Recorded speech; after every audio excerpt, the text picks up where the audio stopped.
I had seen a slide that said blended learning is the future of Indonesia. In Indonesia, there are so many islands and so many learners and so many students of all ages who want to connect and have the opportunity to better their lives and to better the country and to make a contribution.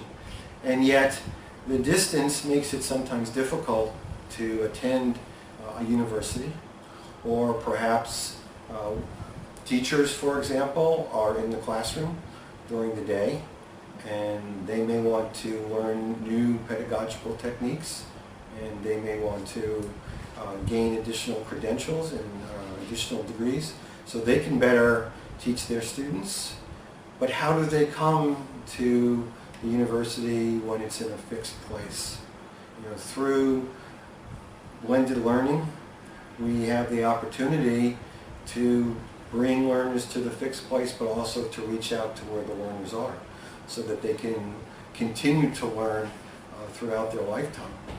The challenge is how to bridge that gap.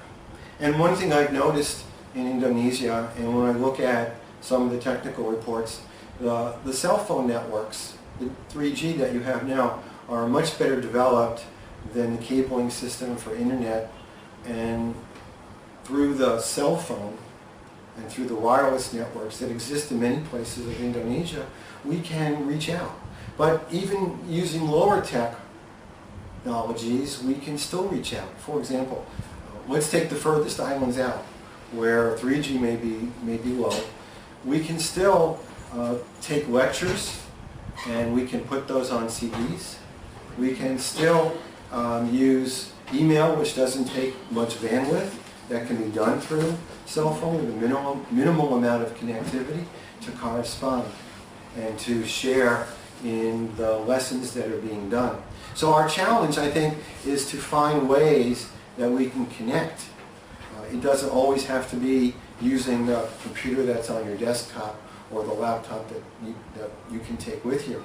As I traveled around to the different regions, everywhere I went, everybody had a cell phone.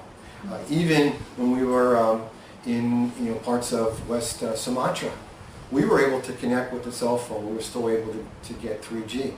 So how do we use that technology to bring about more opportunities for learning? I noticed, for example, and I would look at the people's phones and I would ask the students or other faculty, what's on your phone? And you know what they would have. They would have Facebook. They would have chat programs. They would have Twitter.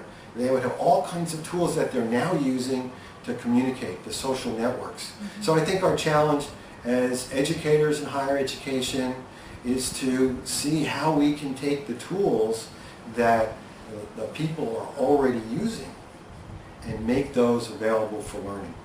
We could teach a course through Facebook. And right here, I mean, not necessarily here in the city where the connectivity is better, but when we were out, again, well, the furthest part we were out was probably in West Java, Central Java, and then in West Sumatra. And we were able to get to Facebook back in Ohio, wherever Facebook is. I was able to even get to my own server back at Ohio State University, which is like on the other side of the world. And it didn't take that long. So the tools are getting better, the connections are getting better, the wireless is getting stronger. And that's the challenge. How do we integrate these tools so that we can deliver? And we can deliver. I was impressed with the technologies that were at the 4 universities that make up the Helm partnership that I'm working with. And these are the platforms like Moodle are being developed, and I see discussion boards where students can interact with one another being built. I see faculty who want to use YouTube. And why not take your lecture and do it in shorter segments and put it up on YouTube? You can imagine the students can be walking around the beach, like out in Padang, and watching the lecture while they're sitting on the beach. One time I even taught from the beaches of Hawaii. It was a little slow then, but we were able to do it. And I was able to see my class and work with my students no matter where. And even here, The 3 weeks that I've been in Indonesia, every night, because it's morning there, I'm able to still talk with my students, to see the work they're doing, to send them emails. They can ask me questions about the course. This is what is happening around the world, that we're seeing that education opportunities for learning are not limited. And this is the challenge for Indonesia. How do we provide the wealth of knowledge you have in the universities here to the people who want to know?